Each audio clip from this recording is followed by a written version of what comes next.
Welcome, everyone. I'm JC Figueroa. I am the head of customer success and support at Mylio. I have here Lori Rubin, Matthew Bonish, and Michael Dearborn with me. They're all members of our staff that collaborate and interact with you customers every day, either in support or as part of an onboarding team. And they'll be helping me with the questions because there's lots of you on one of me. As many of you know, these are usually sessions done by Angela. She's taking a well-deserved day off, and she asked me to take over today. So we're going to be talking about some healthy Mylio habits and or ways to keep your library clean. One of the things that's going to be interesting about today is that many of the things we'll be discussing are not necessarily just exclusive to Mylio. It's just how to manage large sets of files like you do with Mylio all together. So what we're going to talk about today, it's very useful information to know and to understand just from a standpoint of managing large data sets.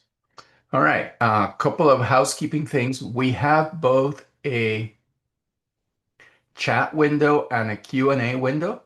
Chat is great for just general comments and chatting with each other. Lori will probably share some links there every time we talk about a feature for which there's a manual entry. She'll probably throw it up there because I don't know how she does it, but she's really good about just throwing those links out there really quickly. So look for those there. If you have specific questions that you would actually like an answer for, try to use the Q&A window. So in your Zoom toolbar, there is a little thing that says Q&A. If you don't see it, look under the More section of the Zoom toolbar.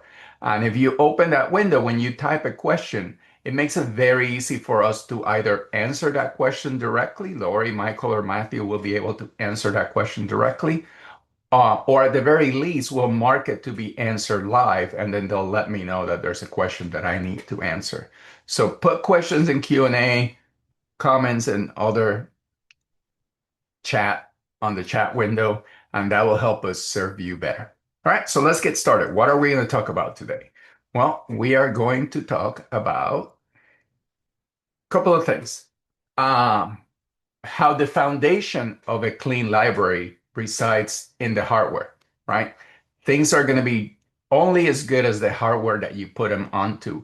So I'm going to teach you a couple of considerations and things to know about your computer, your storage devices, and how those can affect how your library behaves. We're going to talk about folder structure and the contents of that folder structure, including naming conventions and other things. We're going to talk about how important it is to just get rid of all the junk, so out with it.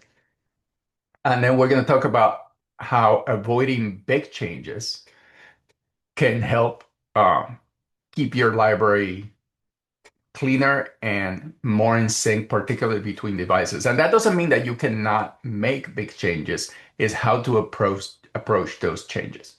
And then if we have time after we cover everything, as a bonus thing, we'll give you some library consolidation tips. All right, so starting with foundation hardware. So just like if you're building a house, you have to have a solid foundation. You want the same thing with your photo library.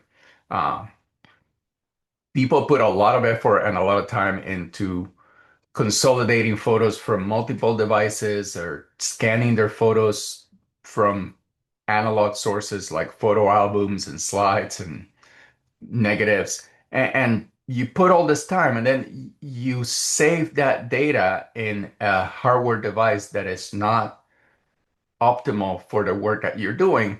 You're really doing yourself a disservice. And of course, we all have budget limitation, but if you understand what the constraints are and what parts of your hardware are important and what the compromises might be when you're looking at price versus performance, then you can make more informed decisions. So some device considerations, some devices that are being used with Mylio are computers, storage devices like external hard drives, mobile devices, and cloud is a type of device that you can add to Mylio. I'm not going to talk too much about mobile devices or cloud. Your options when it comes to those devices are very limited, right? Most modern mobile devices are going to work just fine. And Mylio is kind of designed to not tax your mobile devices as much. But some of the information that I'll provide when I'm talking about computers will also apply to mobile devices because mobile devices really are just a small computer anymore. But we will spend a lot of time talking about computer and storage, not so much mobile devices and cloud. All right, so let's talk about the computer hardware and explain some basic concepts of computer hardware. Um, People refer to their computer's memory a lot of time, but there's a distinction of what kind of memory a computer has. There's RAM memory, uh, which stands for random access memory. And then there's the internal storage of your computer, which used to be a hard drive. Anymore on most modern computers, that internal storage is an SSD or solid state storage device. And there's some important differentiations on how the computer uses this two type of memory. So let's talk about that. And I like to explain this with an analogy. The analogy I use is that you're in your car, and let's rewind to the times before GPS was a thing, and you could just have your phone or your car show you where to turn and how to go. When I started driving, I had to ask for directions if I didn't know where I was going. So let's imagine that you ask for directions, and if the directions are very simple, right? If the directions are go 2 blocks and then turn left at the light, you're going to remember that. You're going to put that in random access memory, your short-term memory. So you'll be able to drive directly to your destination without having to retrieve further information. However, if the directions are more complex, if the directions involve many, many steps, you know, drive 1.2 miles, get to the red light, turn left. You're going to go through 7 blocks. Then you're going to look for a specific street address, or you're going to look for a specific um, red barn or another marking point.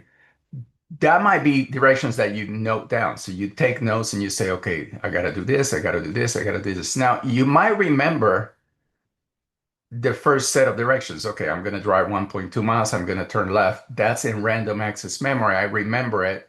I don't have to look at my notes. But at some point, you're not going to remember everything. You're going to have to pull over and you're going to have to look at your notes. And then from there, you can continue driving because you have loaded the next set of directions into your short-term memory. That is very much how a computer works.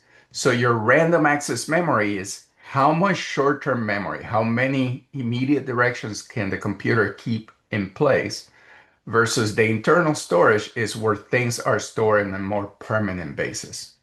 The more random access memory you have, the more things that can be loaded in that immediately accessible memory. And that can be things like how many photos you have. And the size of those photos matters, right? If you have a bunch of low resolution small JPEGs, you can load a lot of those into random access memory versus high resolutions, very data dense files. I have a camera that takes 60 megapixel photos. Those files are about 60 megabytes. So loading those into RAM memory, I'm going to be able to load fewer of those and access them immediately. So the computer is going to have to go and access the internal storage if I'm trying to manipulate a lot of those files.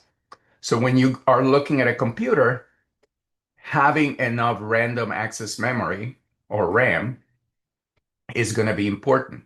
And Mylio gives you a set of minimal requirements. If when it comes to RAM, it's like find out how much you can afford and then spend a little more and just maximize the amount of RAM, particularly if you're using a Mac OS device. And we'll talk about why that is in a little bit. Now, internal storage is the computer's primary storage. That's what runs the operating system. And it's often the fastest non-RAM storage. It's often the the most accessible and fast access amount of storage that a computer is going to have versus an external hard drive. So continuing to use my analogy of driving in the car, you know, an internal SSD on your laptop is like having a notepad right there on the passenger seat where you can pull over and look at your notes right away, where your external hard drive might be storage that is in the trunk of the car. So you have to not just pull over, but you have to get out of the car, go to the trunk, open the trunk, and then find this other notebook that is longer term storage. How fast you can access that storage, that memory, determines a lot of how well your different programs are going to work in the computer. And Mylio is a very memory intensive program. So when I'm scrolling through lots and lots of photos, every single one of these images is being loaded into memory so that I can access it. If that if those images, in this case thumbnails, are in a storage device that's easily accessible, if they're in that notepad that's sitting next to you in the car, you're going to be able to scroll through photos much faster, and those photos are going to populate very, very easily. But if the only location that this media is contained is on an external slow hard drive, it's back in the notebook that's in the trunk of the car, then accessing that data quickly is going to be more difficult. So that is the main difference between random access memory and internal storage, and how you access that memory is very, very important.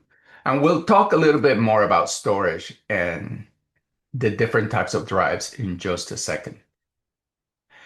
Now, the third part of a computer that you want to understand is the GPU and CPU. CPU is the central processing unit, and the GPU is the graphics processing unit. The CPU is kind of the brains of the operation. It's what is doing most of the work in terms of interfacing with your input devices like your keyboard and your mouse. Is managing different programs running at once. It's doing all the kind of daily mundane tasks. While the CPU is the muscle for math intensive work. Uh, so anything that requires a lot of math is going to be handed over by the CPU to the GPU to process. And Mylio happens to have a lot of tasks that are GPU intensive, particularly when you're first importing media. So if you're doing a large import, Mylio is going to be doing things like running algorithms on your data and creating thumbnails and previews, which is very math intensive, and doing some AI to identify visually what's in that photo, recognizing faces, doing OCR. All of these are very GPU intensive things. So if your computer has a very slow GPU, or it doesn't have a very capable graphics processing unit, these processes in Mali are going to be a little bit slower. Um, I recently helped a customer that had an old laptop, and that laptop had a very antiquated and slow performing graphic processing unit. The laptop was fine for reading emails and browsing websites, but when we threw a lot of data, photos that Mali had to process, it really struggled, and even generating the thumbnails and the previews was taking an excessively long time. He was able to upgrade his computer. Then we threw the exact data set, the exact same photos to be imported, and it went through it in almost no time at all. So these are very important things to keep in mind and to consider as you're building your library. And there are things that are going to help you as you move forward, keep things in sync and keep your library clean. All right. So let's talk about storage a little more, because there's different kinds of storage. And there's mechanical versus solid state drive. Mechanical storage is just that. There's a platter. Imagine a CD, a music CD. So there's multiple platters inside a drive where multiple needles are reading data from those platters. And every time you request a file, that platter moves to the location that that data is um, recorded on, The needle reads that information and sends it to the computer, which then loads it into RAM, and then the program, in this case, Mylio, reads that information. A solid state drive doesn't have any moving part. Is memory that is much more easily and fast to access.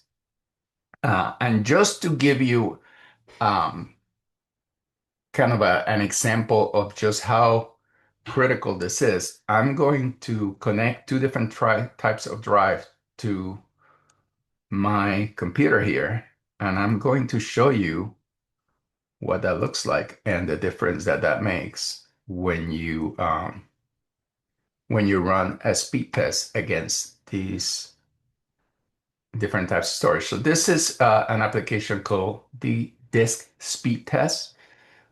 Some of you might run a speed test on your internet connection. This runs a speed test on your drives, right? So what I'm going to do is I have a mechanical drive. Here's a Seagate drive. Don't know if you guys are looking at my video, but I'm putting it up in front of the screen. It's a small drive. It has a, I believe, 2 terabyte capacity. It's a very common type of drive. I'm going to connect that drive to my computer. And once I see that drive connected, I will select it as the source of media. There it is. It's the Seagate Backup Pro. I'm going to select that as the drive that I'm going to target for my speed test. So we'll go right here and we'll say Seagate drive. And I'm going to run a speed test on it. And here's Mylio telling me how fast it can read and write to that drive and from that drive. So it's doing a write test, and the average speed was 150 megabytes per second. Now it's going to move over and do a read test. And there it goes.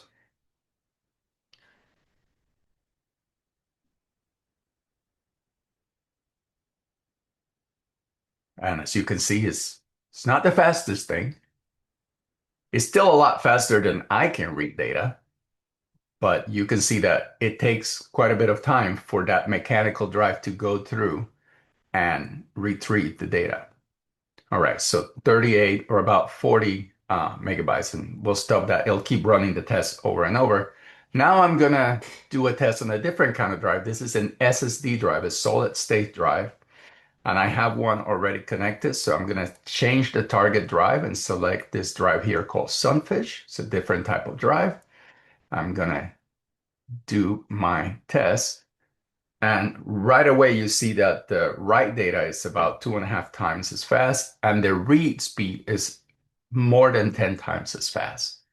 So obviously, a huge difference in how quickly this data can be written or read from these devices. Uh, and why is this important? Well, because when you are trying to synchronize your data between devices, if the data is on a slow hard drive, and that hard drive is the only place that that data is coming from, Mylio can ask for the data very fast, and it's going to try to send that data to your other devices. But if it takes a long time to read from that device, it's going to take time to receive that information and pass it on. And vice versa, if you're writing to a device that is slow. Now, this gets even more complicated depending on how those drives are connected to your computer, because it's not just the speed of the drive. Imagine a fast car versus a slow car, right? So a sports car versus a semi-trailer. Um, the semi-trailer can carry a lot of data, right? It's a big drive that can carry a lot of stuff, but it moves pretty slow. The sports car can carry as much data, but it moves very fast. But however, the other variable here is what highway or road are these drives running into? And we don't have time today to go into all the different connection types. There's USB 2 and USB 3, USB-C, there's Thunderbolt. And then there's the kinds of cables that you connect to these drives, right? Particularly with the USB-C connector, you can have a cable that is only meant to run power. And when you connect it to a drive, it kind of works, but it doesn't move data very well because the cable itself is a limitation. You have cables that can move a lot of data. So if you connect the right drive with the right cable to the correct port in your computer, you're going to have much better performance than otherwise. I have two links here. Lori is sharing those in the chat. This is a chance for you to go and learn a little bit more about the different connection types and learn a little bit more about the different types of cables. Now, for the most part, if you use the cable that came with your drive exclusively, you're going to be okay. But that's not always convenient. Sometimes we lose them. Sometimes we need a longer cable. Sometimes we have multiple drives. It's important to kind of keep that in mind. But what's really important is that if you have a really fast drive, like an SSD drive, and that drive is on the same connection, on the same bus, sharing the same lane as your slow drive, the computer is going to default to that slower connection. So I got a little AI generated graphic here where you see that if you have a fast hard drive that has its own lane, it's going to go high speed, full performance, and you're going to get the most out of that drive. Things are going to get read and written very fast. Uh, and then whatever the slow hard drive is doing is not going to affect things very much. Uh, in scenario number two, you have a shared lane where even though you have a fast car, a hard drive that could go very fast, if it's connected to the same bus as your slow device, things are going to default to the speed of that slow device. And that fast hard drive is not going to be able to perform as well. To give you a real world scenario of how this might work, you can compare a MacBook Air to a MacBook Pro. A MacBook Air has limited numbers of connectors on it, and it has some connectors that are slower than others, where a MacBook Pro has multiple connectors, and it's very easy to connect an SSD to a high-speed bus to give it its own lane while still having a slow hard drive connected to a different USB bus in that same computer. So basically, different computers have multiple lanes, where some computers only have one or two lanes, and you have no choice but to share that road with your fast and slow devices. And that's going to make a difference on how your hardware performs, which with a program like Mylio, which relies heavily on your hardware, you're going to notice that difference on the hardware itself. So I hope that helps. Hope these examples exemplify how these things work. The last thing that I want to mention when it comes to storage is the file system format. So a hard drive comes pre-formatted. It can be pre-formatted to only work with Windows. Typically, that would be an NTSS file format. It can come pre-formatted to work only with a Mac. In modern times, that is a APFS file format. Now, if you connect a Mac formatted drive to a Windows computer, that Windows computer is not going to be able to work with it. If you connect NTFS or Windows formatted drive to a Mac computer, the Mac will be able to read from it. It'll be able to see the contents of that drive, but it won't be able to write to it. So if you try to use that drive with Mylio, Mylio is not going to show it to you as an option. And then there's a third option called EXFAT or exFAT, and that's a file format that both operating systems can use, which sounds great, right? Except it's a very inefficient file format. It's a file format that has the flexibility of working with multiple operating systems, but the way data is written into the drive wastes a lot of space and makes retrieving that data slower. So you can have a fast drive that's formatted exFAT, and that drive will perform poorly compared if the same drive was formatted to the specific operating system that you're using. So something else to consider when it comes to storage. All right. That's it for hardware. I hope that was helpful. Any questions specific to hardware that we want to address, Lori? Yeah, there was one from Ted.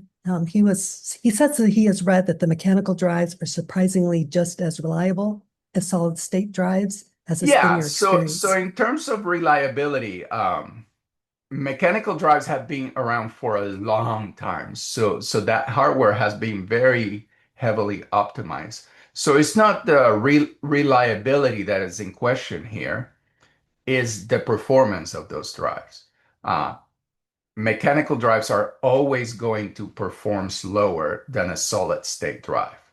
Having the moving parts can be a detrimental factor over time because anything that has moving parts is going to have wear and tear, particularly if you don't drive, if you don't use that drive all the time. If you take a mechanical drive and you throw it in the drawer for a long time, it's actually going to deteriorate faster than if you use it. It's kind of like a car. If you don't use a car and run the engine regularly, the oil kind of gets sticky and things don't move as well. So the reliability of mechanical drives is pretty good, but any hard drive, SSD or a mechanical drive, I treat them like a car tire. It's not if they're going to fail, it's when they're going to fail. So, all right. Any other questions? Nope, you got All him. right. So let's move to the next section. The next section is about folder structure and contents, and why folder naming matters and how much is too much. So we're going to talk about a couple of concepts here. We're going to talk about top folders versus subfolders. So, parent folder at the top level versus the folders that reside inside that folder. Uh, Subfolder and file quantity. How many subfolders can I have? How many files can I put in any one folder? And then folder naming considerations, right? So just to give you a visual of this, go back. I'm going to switch back to Mylio here, and I'm going to show you my folder structure. And you'll see that these are my top level folders. If you double click on the folder view in Mylio, it takes you to the top level. This is all the parent folder, and you can see I have about 8 of them. If I go to one of my vaults, one of my external hard drives, and I'll go here to main media and I open my Mylio folder, you'll see that the same folders that are at the top level on, let's clean that up. The same folders that you see at the top level in my Mylio interface are the folders that I see over here. So I have Android photos and Apple photos. I have Flickr and Facebook under social media. So I have a social media folder here with those subfolders. And then I have my inbox, Mylio pictures, texts, and trips. So let's use trips as the example here. And I'm going to change my view to show you a couple of things. You'll notice that if I sort by size, my trips folder is 1.27 terabytes, and then Mylio Pictures is about half a terabyte. My library is just roughly just about 2 terabytes. So I have one folder that has more than half of the storage content of my library. And if I look in Mylio, you'll notice that that trips folder has 108 subfolders and 20, almost 24,000 media. That is too much. It is time for me to break this folder up into two parents folders. Why? Well, it would be easy and it's completely doable to throw all this media into one folder and let Mylio do the organization that it does, right? It doesn't matter which files or which folders my files reside in. I can always go to the calendar and find photos by date, or I can go over here and apply filters and find exactly what I'm looking for. That's what Mylio is great about. But when it comes time to replicate and synchronize this media, Mylio is having to read through a very long list that it needs to load into that RAM, that read-only memory, that immediate memory, and then replicate that and send it to another drive. So the more complex the task, the more complex it is for the computer to achieve that task. Particularly if you have some members of that synchronization team that are slower, right? Like a slow hard drive or a phone or a cloud service that's remote and has a slow connection. the more complex these buckets are, which are these folders, the longer it takes for that synchronization to happen. Also, Mylio is constantly scanning every single one of these top level folders. So when I run Mylio, when I first turn Mylio on, if you ever have looked at your activity panel down here, one of the first things that you'll see when you start Mylio is that Mylio is going to go and read from each one of these folders and scan the contents and go, oh, it looks like there's a new trip under trips folder with 100 new photos. Let me make sure those are replicated to all the other devices. Or my test folder doesn't look like it looked yesterday. Looks like some other device moved things. So I have to synchronize those changes. So the longer or bigger each one of these buckets is, the more it takes for that scanning process to complete. So breaking these into more manageable pieces is preferable and is going to improve the performance and the interaction that you have with your library when you're using Mylio. I haven't noticed this because I have very fast hard drives and a very fast computer. I have a Mac Studio that has a dedicated highway to each one of my drives. So I'm taking advantage of very good hardware and I don't notice it. But if I were to connect one of these drives to my MacBook Air, I would start noticing the problems, which is why I think it's time for me to kind of break trips into two folders, trips from, you know, 2003 to 2015, and then trips from 2016 to 2026. And I would do that by creating a new folder here at the top level. I would call it, trips uh, 2016 through 2026. I would create that. I don't want it to be in any section, so I just hit cancel so it stays up there at the top. And then I could take some of those subfolders and move them to their correct location. I'm not going to do that now because we're going to talk about the best way to make these big changes in a little while. All right.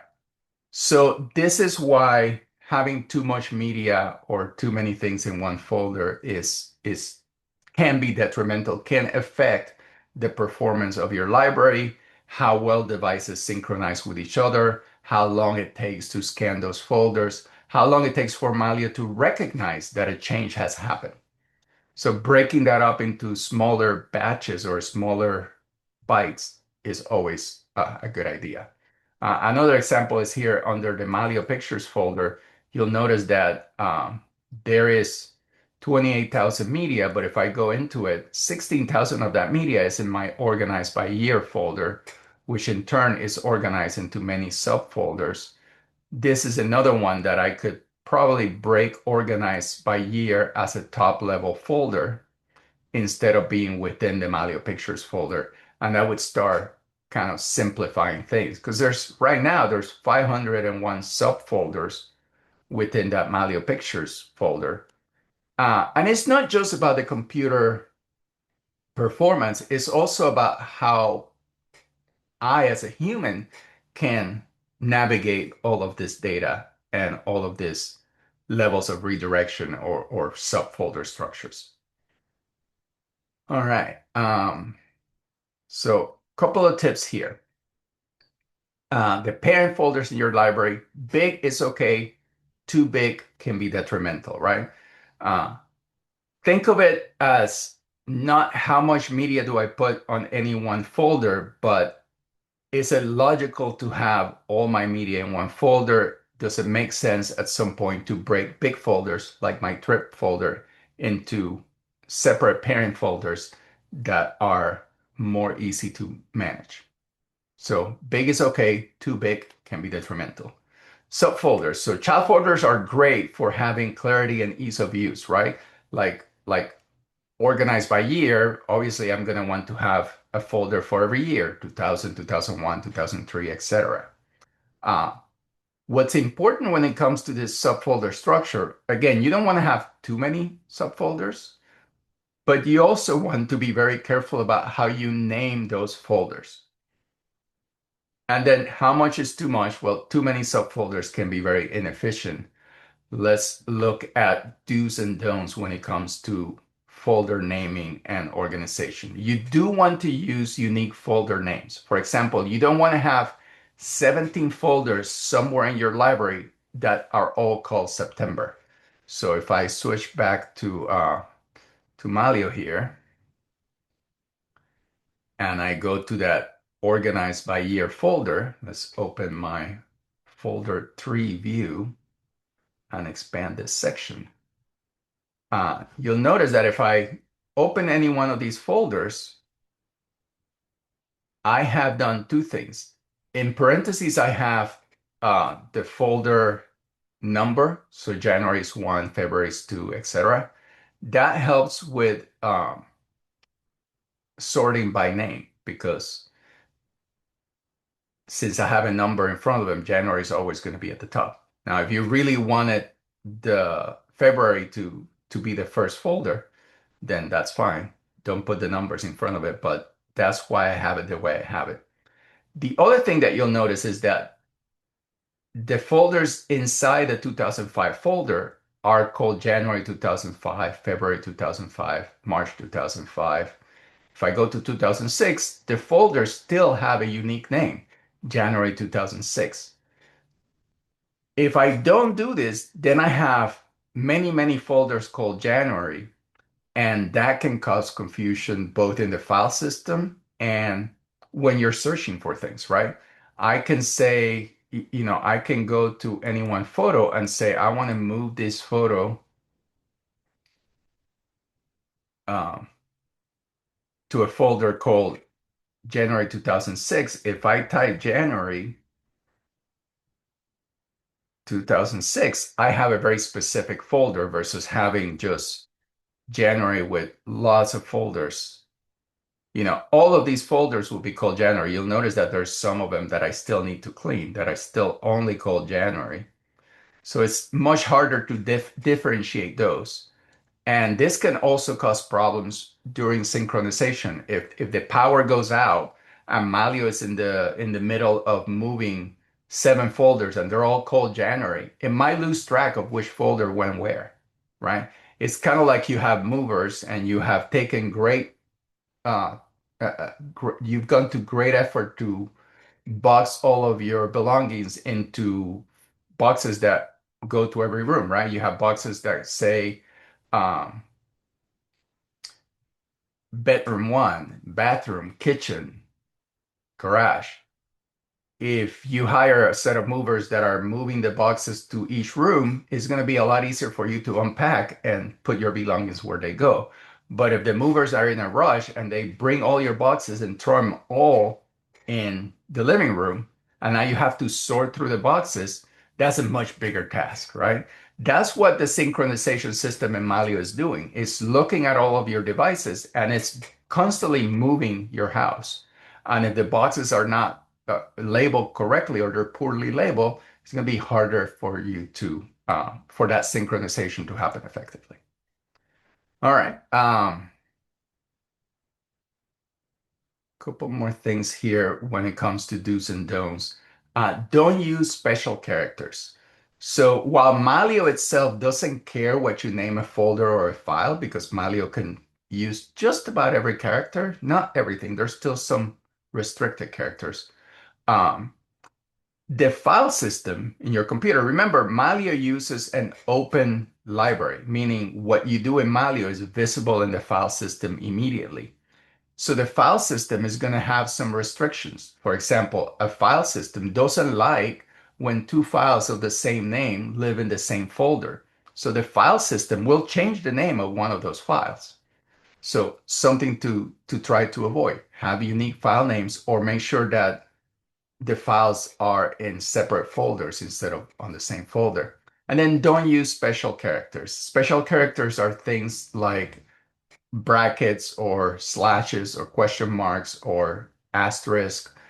A lot of these characters, depending on what operating system you're working on, are going to have specific jobs. And if you include them in the folder or file name, you might have issues. things might not work correctly. So keep your names and numbers your file names and folder names very simple. And then too many subfolders. So I show you an example in my library where, hold on, there we go. Um, where my folder structure for my organized by year is year and month, right? Some of these folders are going to have more subfolders within them. So if I go here to 2022, you'll notice that February has two subfolders in it. September has a bunch of subfolders in it because there were some special things that happened, like my daughter's wedding. So for that, I have a bunch of subfolders. That is fine to do. What I don't recommend you do that I've seen people do is have a folder for every day of the year. So instead of having year and month, you have year, month, and date. That can lead to a lot of subfolders unnecessarily, and it makes it harder for you to navigate through your folder structure, and it creates more levels of redirection that the software has to go through. So subfolders are important. Use them as you need to. Too many subfolders unnecessarily, it causes issues. Empty folders are still creating work, right? Because the software is still going to scan that folder and see if something changed. So don't have a bunch of empty folders around. All right, so why not one big folder? We pretty much talked about this. A stop folder takes more resources. File system don't handle things like file naming conflicts very well. It makes organization itself more difficult. So imagine when you have all your clothes into one big laundry basket, it's more difficult to find the clothes that you want versus if you take your clothes and you put them in a nice chest of drawers where you're separating the different clothing types. It's much easier to get dressed in the morning, right? I remember in college, I lived out of a laundry basket all the time, and then I started adulting. Um, and then degraded scanning and replication. That's what I was talking about specific to Mylio. Lower content folders make for more efficient batch processing so the software can multitask better if it doesn't have to consume a lot of resources just to manage one big humongous folder. All right, so before we move to the next session, Lori, how are we doing with questions? Anything Well, I need to yeah, address? there's a couple questions, and I think John just might have missed it. You were talking about it. He's asking, is there a rule of thumb on how many subfolders one should have? There isn't a rule of thumb. Mylio has a very, very high subfolder limit. I believe it's about 200,000. Michael, correct me if I'm wrong on that, or Matthew. I believe it's somewhere around there. Yeah.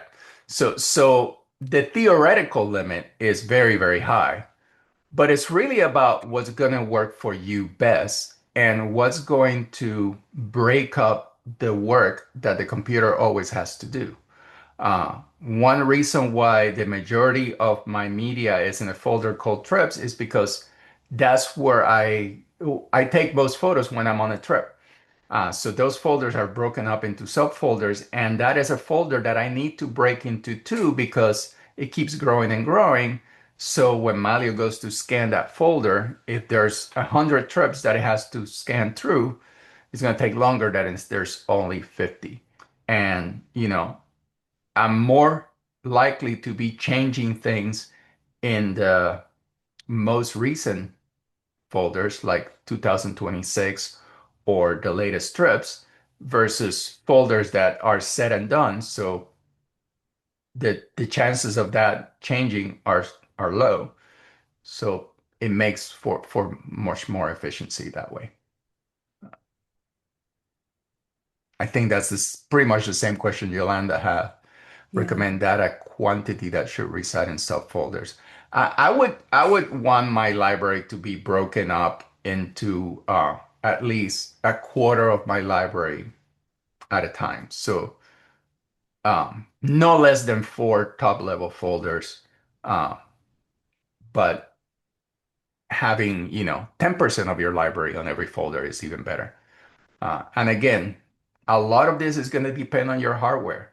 The better your hardware is, the less you're going to feel the effects of this organizational constraints.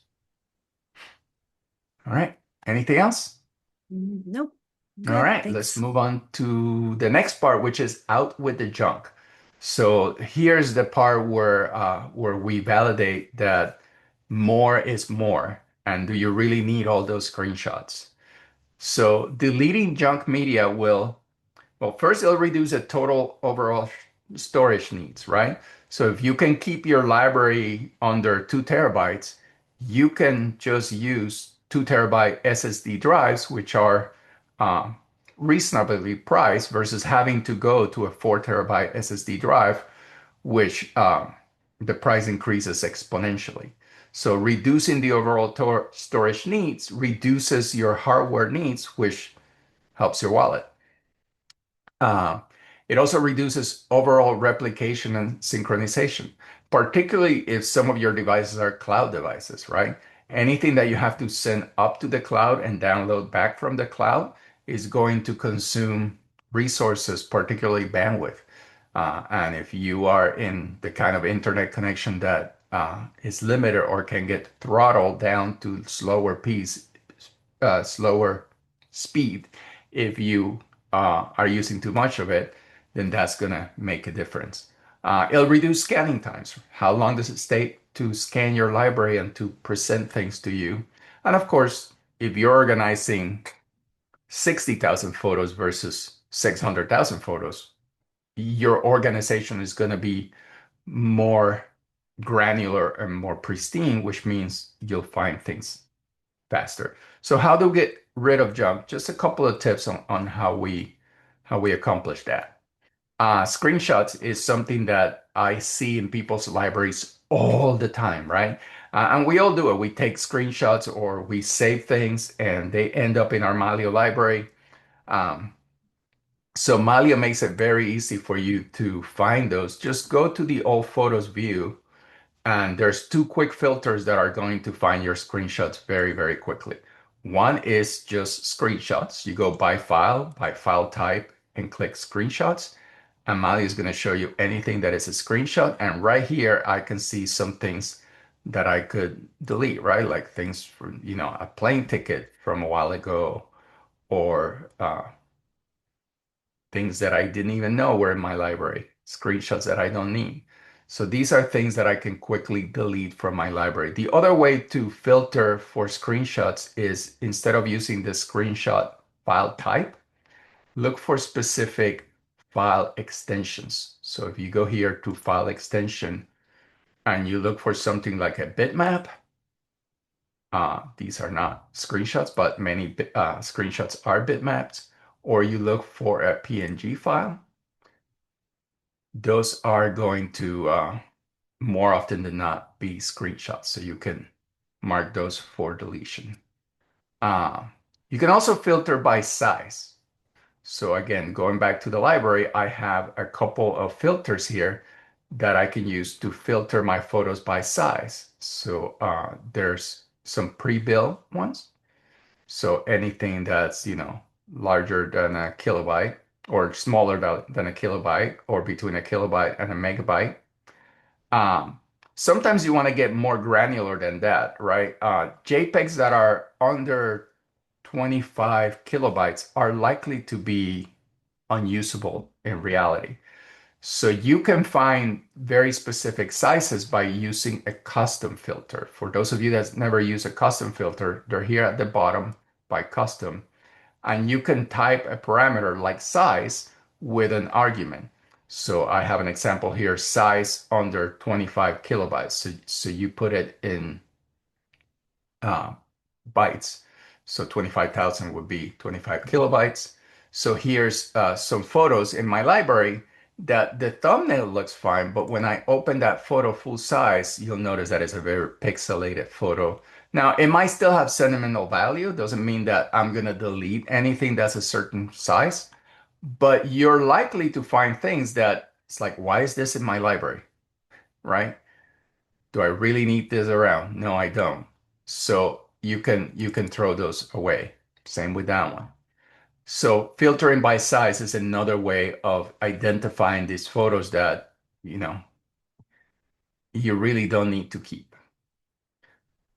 And then the other thing that I recommend is using the reject flag. If I just start deleting things one at a time, right? I select that and I delete, I have to click delete again. So that can be a time-consuming process. But if I use my reject flag, so I'm going to go here to screenshots again because there were quite a few that I wanted to delete. I can go through here and I just hit the letter X and that puts a reject flag on the file. You'll notice the little X on the top there. And as I go through these files and I reject them because they're not things that I need to have in my library anymore, and I can just delete them, I'm creating a group of photos that at some point I will delete. And there is a command under organize for delete rejected. So if I run that now, Mali will say, oh, you have 9 files to delete permanently. I can click that and delete them all at once. So as you find media, as you find junk in your library, just hit the X on the keyboard. There's also a mode on any touch device where you can just swipe left to add a reject flag to things. So these are very efficient ways of cleaning up your library and removing junk. So, all right. JC, can we, there's two questions that are the same, basically, and they want to know what the definition of a screenshot is from Mylio's point of view. It's a PNG. Just a PNG, okay. Yeah. Yeah. Thank you. Any other questions No, those were the related two. to cleaning up junk? Nope, we're good. Thank All you. right. All right. And so the last thing we're going to talk about is avoiding big changes, right? So kind of scaling and working in batches makes for better synchronization and replication. So what not to do? Don't move too many files at once. Uh, and when I say too many files, I mean thousands and thousands of files at once. So earlier I gave you the example of my, hold on, I gotta, my trips folder, right? My trips folder has 23,669 media. If I'm going to move half of that at once to a trips folder for 2016, sorry, my OCD is kicking in. I need to fix that. There we go. Uh, if I'm going to move half of that media, about 12,000 files at once, that means that every single one of my devices is going to be moving that much media. So that is 1, 2, 3, 4, 5, 6, 7, 8, 9, 10, 11, 12 devices. That one doesn't count. Uh, Two of which are cloud devices, three of which are storage devices, plus my other devices. Now, not every device is going to be moving the large full-size files, but about a quarter of them would be. Every hard drive, every vault that I have is going to be moving 12,000 files. And if I'm doing that 5 or 6 times, I'm using more and more computer resources. Again, if my hardware can keep up and it can manage that kind of data throughput, then no big deal. But if I have limited hardware or there's, a slower hard drive, maybe I have one drive that's a 20 terabyte hard drive.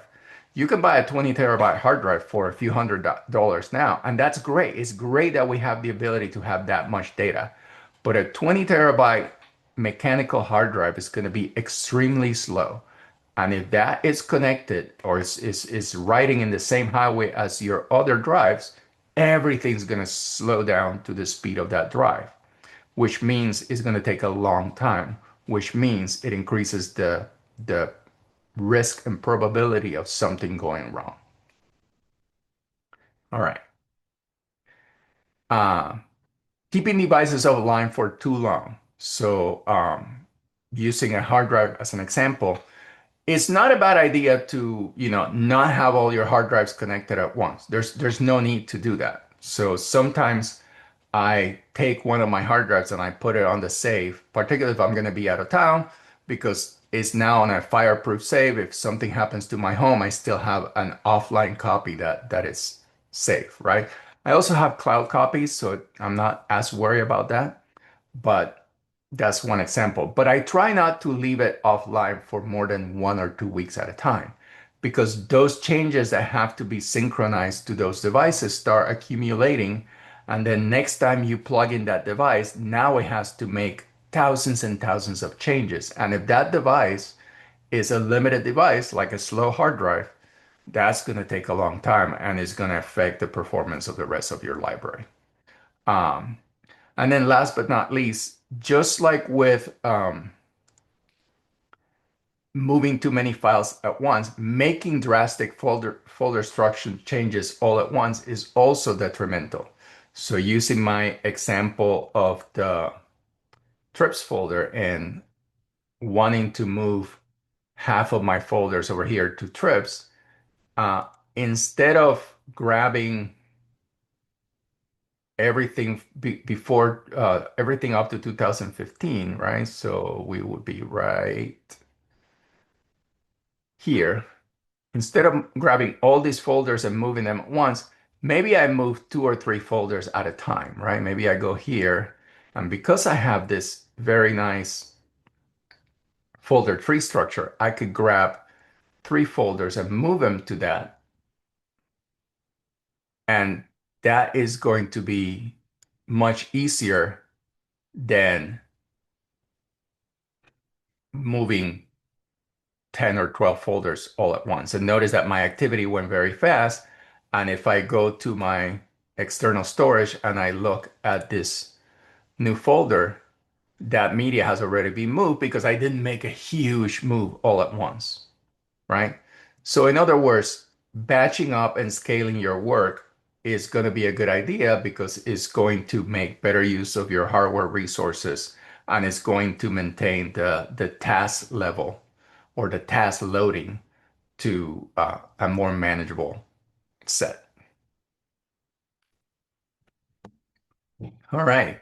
So, in summary, slow and steady, work in batches. A single media move can translate to dozens of file system changes, right? So keep in mind that while you might have one piece of media represented in Mylio, that piece of media can represent 5, 6, 10, 12 files because you have a thumbnail, you have an optimized image, you have the original. If it's a photo that's come from a phone and it's a live photo, you're going to have a piece of video and a piece of still photo. You're going to have XMP files that have to be moved. So moving a single piece of media might mean that the file system is moving many, many files. So the more of these that you do all at once, the more exponential that work becomes. Synchronize changes. So ensure that big changes are synchronized before doing too many. So I just did that by looking at my hard drive and making sure that that change that I made, moving things to a folder, had actually happened before I went and made more changes. And this is really important because we do have the tendency to just throw it all at the computer at once and then walk away, which is fine. And in many cases, particularly if your hardware can keep up with it, that's going to work just fine. But if the power goes out in the middle of that, then now you have kind of a bad mess in your hands. Um, Connect your devices. If devices are offline for too long, those changes are going to stack up, increasing the margin of errors. So keep your devices connected often. And then pace yourself. Changes on top of changes can create exponential problems. All right. What questions do we have? You want me to take looks like some Nope. was already I answered. think we got them all answered. All right. We're at the bottom of the hour. Thanks, JC. It was a great presentation. Yeah, Appreciate that. absolutely. If there's no other questions, we'll just go here to the next slide, which talks about what's happening next week. We have live Q&A with Angela. That happens every Tuesday and Thursday at 11:30 a.m. Looks like Edward has a question. I'll address that in just a second, Ed. Um, Lori is doing just as this is specifically for new users. So if you know somebody that's starting up with Mylio, tell them to come hang out with Lori on Wednesdays at 11:30. And then next week, coffee break is on holidays, so there won't be a coffee break next Friday. That is Mylio holidays, so there won't be anything happening at Mylio on Friday. I'm probably gonna go diving. So there you go. And I did say there was a bonus, which is if you're starting with Mylio, if you're a new Mylio user and you're starting to consolidate your library, I want everybody to look at the beautiful consolidation, photo consolidation graphic that AI created for me. It's really funny.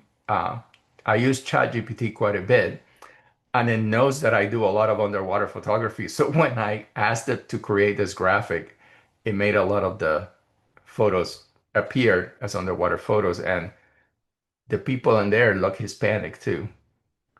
Anyway, uh, so if you're starting and you're new to mining, you're just starting this journey, couple of things that I recommend.